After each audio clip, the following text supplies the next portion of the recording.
Okay, so this video is a week late. I have been absent since then. I was supposed to have this video actually done last week, but I just didn't get around to even filming it or just even start working on it. And it's about something that I've talked about briefly at the end of the last video that I did about the Tamiya Manta Ray, and I am talking about Spektrum.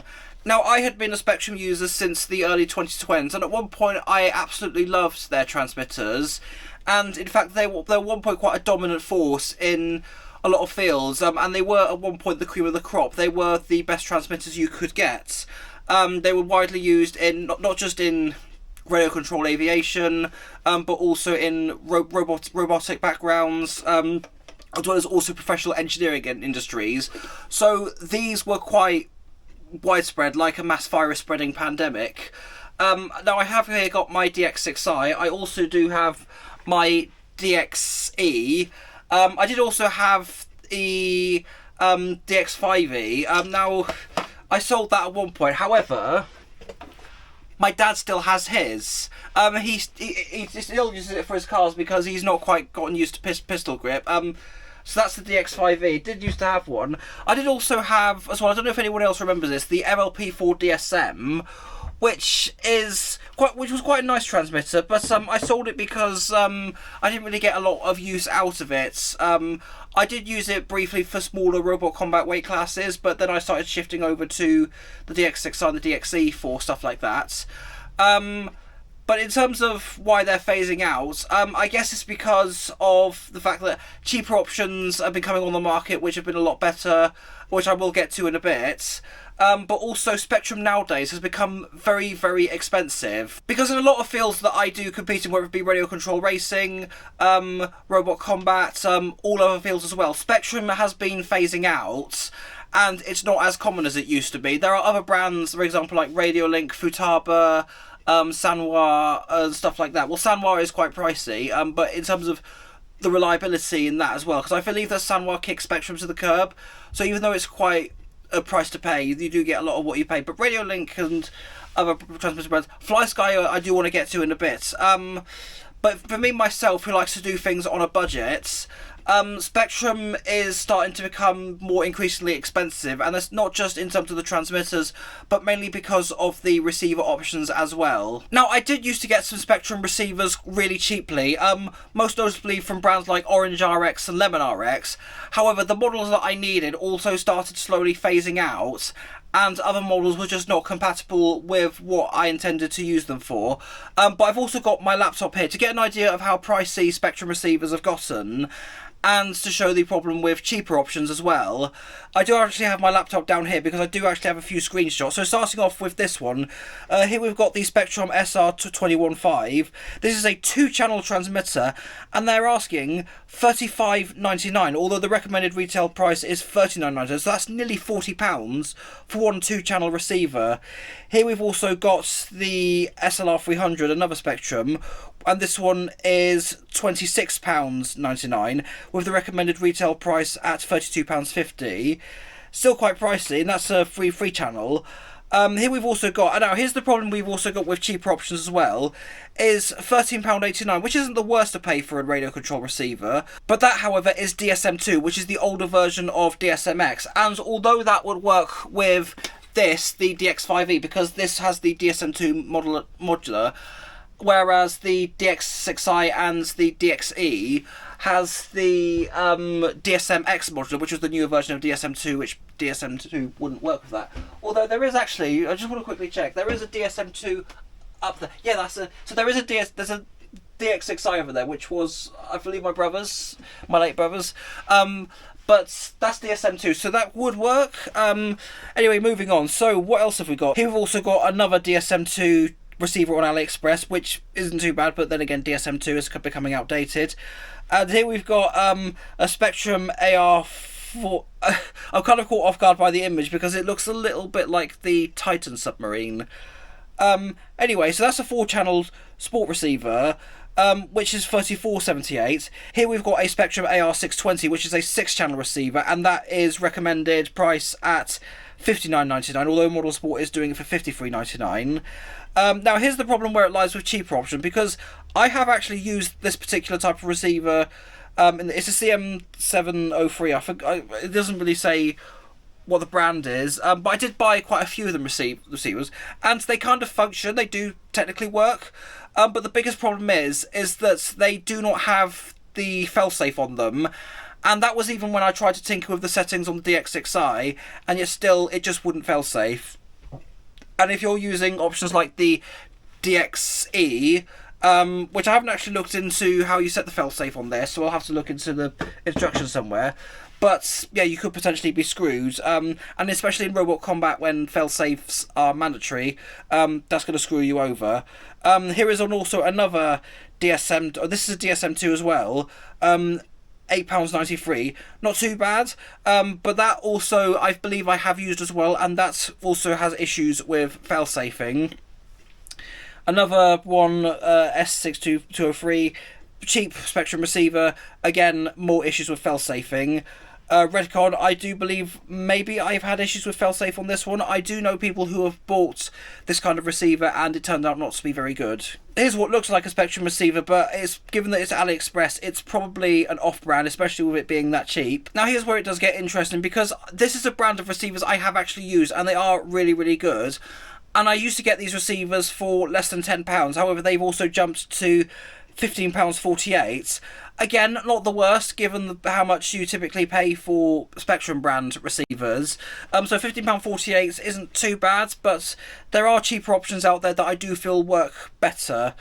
Now here's what we've also got is Lemon RX, which they've also, I can see they've brought out a new version of their DSMP 6-channel receiver. Now DSMP is Lemon RX's modular that works with both DSM2 and DSMX. So if either of the Spektrum transmitters that you do have either of the two models or just one of them, the DSMP, you don't have to worry about faffing about whether to worry if it's DSM2 or DSMX, because these receivers will work with either of them. But yeah, Lemon RX was very good, but the size of the receivers, they're small, but I have also found smaller options which work better. Now, if we look at these options on Lemon RX, we can see that given what you, like I keep saying this, but given what you would pay for a Spektrum brand receiver, these prices aren't actually too bad in this day and age.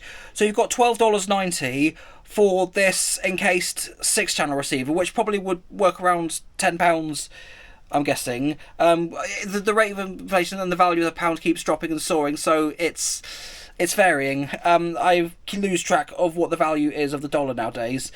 Yeah, we've got a 7-channel, $15.90, not too bad. And here we've also got a 6-channel pinless receiver with no case on, which I think is a bit weird that it costs exactly the same as the 6-channel with a case, given that it uses fewer resources. Oh well. Now here's the second reason why people like myself are being driven away from Spektrum. To give some context, when I first got my DSMX, I think I paid no more than $69.99 for it. And here we've also got the DX5e, which I believe at the time you could pay no more than $49.99 when this was out. But if we shift on to the DXE, which was pretty much the latest version, which was the successor to the DX5e. This was $49.99. This, when I bought it, was $74.99. So there was quite a jump in the pricing as the successors came along. And here's where it gets very interesting, because if you look at the pricing of the Spektrum transmitters we have nowadays, yeah, in comparison to what you could have got them previously, it has practically skyrocketed. Okay, first of all, let's take a look at what is the successor to the DX6i. Well, there was practically two. There was the DX6. Well, there was a earlier version of that before this came out, so I guess that technically the DX6e would be the successor to the DX6i. Anyway, so if we take a look at the Spektrum DX6e, back then before the recent DX6 got discontinued, I think you could get it as little as $199.99, whereas here we've got the DX6e, it has jumped to £261, and I swear it was a lot cheaper than that on other sources, and the recommended retail price of that as well is £274.99. We've also got here the Spektrum NX8, the 20-channel transmitter, which the recommended retail price here is £374.99, but model prices is $334.99. We've got the Spektrum IX20, Oh my god, 2,279, but the recommended retail price is 2,339, and I personally cannot justify paying that. Here we've got another 20 channel transmitter. This is the Spektrum NX10 Plus. Recommended retail price $639.99. Model price is sport $579, which is actually a pretty good deal. There's also the Spektrum NX20. Here we've got $1,599 with model sports price at $1,439. The Spektrum IX14 Plus, $1,149.99. The Spektrum NX7E Plus, $279.99, which is actually not bad considering what else we've just looked at. Now, moving on from flight transmitters, I do want to talk about pistol grips or service radios. I didn't actually keep track of how much Spektrum pistol grips were at the time, but for given $56.99, you could have at least got something that had a monitor on it and had a lot of additional settings like dual rate and anything in between, whereas something $56.99 nowadays, the Spektrum STX3, quite a basic transmitter, will cost you $56.99, recommended retail price $59.99. Here we've got, now this is the thing, my cousin has actually got a couple of these transmitters with their Armour vehicles, but Jim's got the Armour Typhon and the Outcast 8S, whereas Matt's got the Vortex and the Kraton 8X. So these were the transmitters that those came with, and I have actually held them, and given the quality that you would have felt from them, I wouldn't be prepared to pay £42.74 or the recommended retail price of $44.99. Here we've got, now, I'm pretty sure that the equivalent of this would have been half of this, but here we've got the Spektrum DX6C, the 6-channel pistol grip transmitter, recommended retail price $209.99, model sports price, however, $189.99. There's the Spektrum DX6 Rugged, which actually probably wouldn't be too bad given the build quality, but recommended retail price on model sports, accordingly, $324.99, whereas their price is $289. But that also does come with a receiver thrown in, so not too bad for Spektrum nowadays. But what about transmitters that are DSM2 or DSMX that are not under the Spektrum brand? Well, cheaper options are out into the market, but they're either really good that have been discontinued or just not very good. So I want to talk about this, which was the Orange RX T6. Now, quite a large portion of previous Spektrum users did turn to this transmitter when they needed something new, because it was a lot cheaper than what you could have got out onto the market back then. However, this one has been discontinued. Then there was also this, which was the Orange RX TX6i, which I did actually have my eye on, but unfortunately by the time I could get hold of one, it was discontinued. And then there was also this, which was the FS Fly T6, which, now this pretty much looks the same as the Orange RX T6, which I'd just shown, but however, everyone who I've known has actually bought this specific brand has had problems with it constantly, so that is not as good as the Orange RX. So maybe there's something that they've done with the firmware on that, I don't know. But it's not only pricing and cheaper options not being as reliable in terms of as to why I'm moving away from Spektrum. I also want to talk about in terms of the overall comfort and handling of the transmitters in general. So let's go over to the kitchen table to demonstrate this. Okay, so you'll have to excuse the noise going on in the living room. My dad's in there watching Transformers Age of Extinction, and heaven help him, because that's not a very good installment of the Transformers franchise under Michael Bay's reign. But basically, anyway, coming to the DX6i, now this was one of the first Spektrum transmitters that I got my hands on, and at the time, I did really enjoy using it. However, the problems for me is in terms of the overall bulkiness of the transmitter and probably potentially the quality, because as you can see, the flap gyro switch is just broken off, and I didn't even drop it. Nothing heavy happens to it. It just suddenly came off. Also, you may notice a button as well there, because of a mod I made on that to make the flipper a lot easier rather than having to use the throttle. But anyway, I would power it on, but I've been having issues getting it to turn on because of, yeah, so I might need to get a bit of acid or vinegar on that, which should just about do the trick. But the other problem with the DX6i is somehow mine hasn't died yet, and I've been hearing countless cases of people's DX6Is randomly just dying out on them. So that would be very interesting, because I'm not willing to have that happen to me at an event, and I have no other transmitter on hand. Going back to also the bulkiness as well, you can probably just about see how thick it is. And generally also the antenna as well, which, if I'm tight for space in my toolbox, I have actually had one of these break off when I had the DX5E.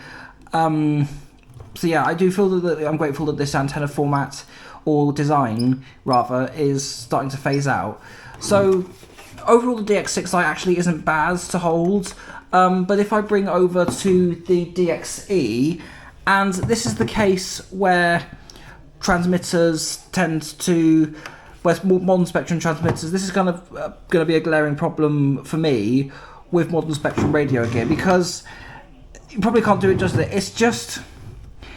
It's slightly thicker than the DX6i. You probably won't be able to tell it on the camera, but in general, in comparison to the DX6i, it's not as nice to hold. It feels a bit more bulky. The antenna, I'm thankful for the solid antenna design, because it's more rigid and means it isn't going to break off. I do wonder if I don't think I did take the batteries out of this, but yeah. Okay, so it still works. Probably the DX6E, because also you can also see the quality issue as well with the switch breaking off, and also I don't know what it is that's just happened, but they haven't tightened this up very well enough.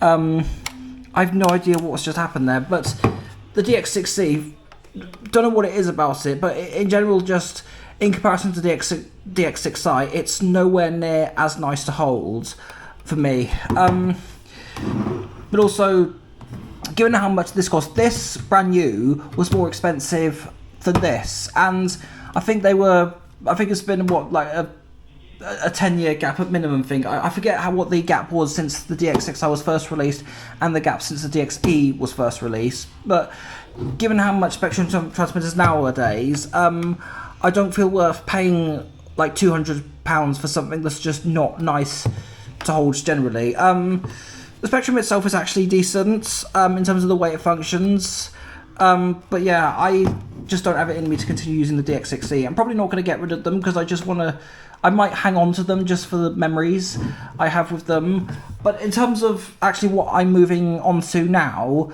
and why I'm shifting away from Spektrum, this is where FlySky come in. Now, I actually have two FlySky, well, here we've got the FSI6S, which was basically rebranded by a company called Ergeniz. And we've also got what is quite a dominant transmitter, the FlySky FSI6.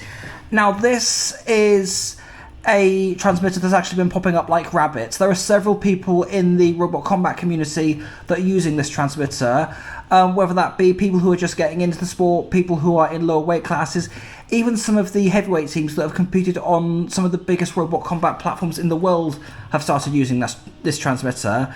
And although you can judge it from FlySky being a transmitter brand, it might look cheap, but let me tell you, this transmitter really does pack a punch. Now I just want to push the FSI6 aside. I just want to talk about the FSI6S, because this was pretty much the first, well, it was the first FlySky transmitter I got that had a screen on it. I did buy some FSI4s, which I used for Have a Go robots, because they were quite cheap and easy to get hold of, and also the 4-channel version of this practically is more beginner friendly. But in comparison to either of these two Spektrum transmitters, the FSI6S is so much nicer to hold than either of these two. If I just bring the DX6E, you can just, I don't know probably how well you can see in the camera, but there is a massive difference in terms of the overall thickness. Probably aren't doing it justice. I did have some calipers somewhere, but I can't remember where they're going. But not only is it thinner, but also you can see how it's much more compact, and the gimbals, but the gimbals are nowhere near as far apart from each other in comparison. So I haven't actually powered this on for quite some time, but I do really like the overall look and feel. There are a few issues. There is one major issue that I have been having. It's mainly due to driving control, whereas if I put the stick in one direction like that. I mean, forwards is fine, backwards is fine, but if I do either left or right, whatever I'm driving with this has a tendency to just continue it steering and providing power to the motors, just continue steering it to whatever direction I've just sent it in. So if I do it then, it just doesn't stop straight away, it just continues spinning. So no idea what's going on there. Maybe it's to do with an issue with the firmware, or something that Engineers has done with this. But they did fix one thing. Basically, one thing that they did actually fix with this was with the FlySky versions, you could not turn the transmitter off without turning the receiver off, which is a major issue with fail-safing. But this, I don't exactly know what the future of this will be, because of something else that I do have in mind that could be replacing this. But overall, now we're going to come to the FlySky FSI6, and this has now become a very dominant transmitter.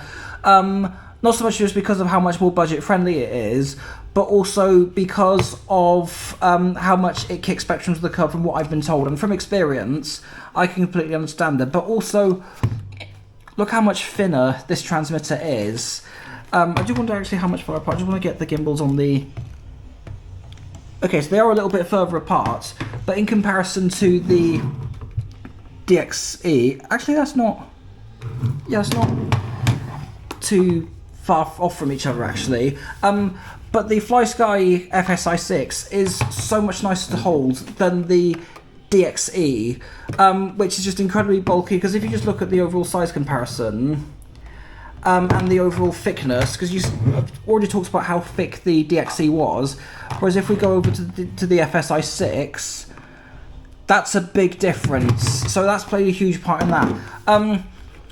Overall, this for me is so much easier to hold than the DXE, and definitely even the FSI6. If I just bring that into shot, you can see how much thinner the FSI6 is in comparison. So it's also great for, because even though the recommended age of this is 14 and up, but I do feel that it would also be friendlier for much younger people than that. Also the way it functions as well, generally, in terms of response time and the overall reliability. I found this, and despite the issues I've been having with this, I have found the function, reliability and overall handling and comfort better than both of these Spektrum transmitters. So that's pretty much covered everything. Yeah, that's all I really have to say on that. Okay, so there's been a change of plan. Basically what I was going to try and do was get a few testimonies from different people who abandoned Spektrum in favour of other stuff like FlySky, Radio Master, or anything in between. I've tried my best to get video interviews or stuff like that, but it just hasn't been successful, and I'm literally at my aunt's place editing this video, hoping to get it done for tomorrow. So instead, I did manage to get some extracts and some testimonies in text form from various different people who have abandoned Spektrum in favour of other things. So I'm making the best of what I can. This is very makeshift, but let's have a look at this. During COVID, my Spektrum transmitter died for no apparent reason, and I used it as an excuse to swap to FlySky. I don't think I'd buy any TX that locked me into a single protocol or ecosystem now, TBH. I'm running a 4-in-1 Zorro and have X2ARXS in some bits, Lemons in others, etc. The flexibility is super nice and makes sourcing RXS with specific requirements dead easy. Boomslang needed a super light RX with at least 5 channels, and I couldn't find a reasonably priced FA2A1. But the 6-channel Lemon I went with was perfect. Also, the features of Open/Edit are something I absolutely wouldn't live without now. I ditched the Spektrum gear when I came back after my hiatus so I could have a TX that was actually comfortable to hold and didn't weigh 5,000 tons.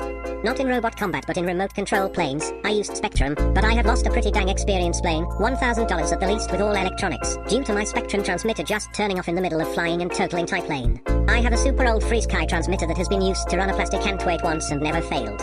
I had issues with connection on my Spektrum, switched to other protocols and no issues since at various events. Spektrum aren't worth it anymore. I still love my DX2E, but frankly that's only because I used it for a decade. I recently left Spektrum for Radio Master. I was so heavily invested in Spektrum remotes and receivers it never made sense until the Radio Master MT12 came out. Since then I have transitioned to lighter, cheaper and honestly easier to find receivers. I don't think there are many people still on Spektrum at this point, especially if they've started building, I'd say even post-COVID. I asked my little brother to pick up my DX6 because my hands were full. My little brother left my DX6 outside, and then my parents ran it over. Then they blamed me. I would much rather my $40 FlySky be ran over than a $200 DX6. Also, I can buy 5 remotes and swap between them instead of swapping between settings at insect weight events. It also takes forever to turn Spektrum remotes on/off. Also, FS2A4CH receivers are the only receivers less than $10 that are not crap, and they run on FlySky. Oranges and lemons on Spektrum were always trash. So that should give you all the context you really need to know as to why not only myself, but also quite a handful of other people are also abandoning Spektrum in favour of brands like FlySky and other stuff as well. Now, even though my FlySky FSI6 has served me well, however, because it's quite a dominant transmitter, and the fact that it leads to a bit of confusion without labelling, because we've all gotten to that point, because so many people are using the FSI6, we've had to start labelling our transmitters or give some kind of indication as to whose transmitter is whose. So that's kind of a bit of a problem onto itself. And even though that transmitter has served me well, I do want to push it aside for projects that are going to be more suited for beginners, because it's a beginner-friendly transmitter, hence the reason why a lot of other people who are just getting into the sport are using it as well. Now, in terms of what I'm actually going to be getting in favour of using FlySky stuff, I am still going to be using FlySky's AFHDS2A modular, but in terms of what I'm using with that, well, here's one of them. Ta-da! So this is the Radio Master Zorro, and I don't want to go into too much detail about this, but I've had my eyes on this transmitter for quite some time, and very recently I finally managed to get hold of one. Now, the one I've got here is the one with the 4-in-1 modular, so even though, yeah, it does also have Spektrum compatible modulars on this as well, like Lemon RX's DSMP, but it's also compatible with the likes of FlySky's AFHDS, so that's the reason why I got this one, as opposed to the CC2500 and the ELRS. Now, ELRS I will get to in a little bit. So there's that. There is a secondary transmitter I do also want to get that has the 4-in-1, and that is this, which is the Jumper T Pro V2, Jumper T Lite Pro, I think. I get the names a bit muddled up, but that's the one I also want to get. And as well as 4-in-1, I'm also going to shift over to ELRS because I have also heard good things about that. Now, there is a few transmitter options. The one I definitely want to get is the Jumper T15, and I got to get it in this colour as well because you can tell I did probably like blue, so a little bit colour biased. There's also other ELRS transmitters I do want to get. I do have my eye on the Radio Master Pocket, maybe the Radio Master Boxer, but I'm probably going to look at see which options are the cheapest, because the main plan is to not spend any more than £100 on new transmitters moving forwards. I did spend a little bit over that. If it was 103, I paid for the Radio Master Zorro, so not actually that bad given the transmitter it is and the overall nature of it. But ELRS, there are still a few options I am looking into for higher weight division classes like heavyweights and stuff like that. But I will save all of that for a future video. On that note, thank you so much for watching this one. Hopefully that kind of cleared up a lot of things as to why myself and quite a number of people are shifting away from Spektrum in favour of stuff like FlySky. And from experience, I can hardly blame anyone that does that. And this might be somewhat controversial, might ruffle a few feathers, because I have a horrible feeling that I'm going to get some Spektrum fanboys coming after me for this. But hey ho, that's the way life goes. But regardless, thank you so much for watching. Hopefully next week I will have a video of the Radio Master Zorro. That's if something else doesn't pop up. Whether I'm going down my aunt's place for a private family event, so maybe something could be going on there that could warrant a video for next week. But whatever it may be, thanks for watching. See you next week, and take care of yourself.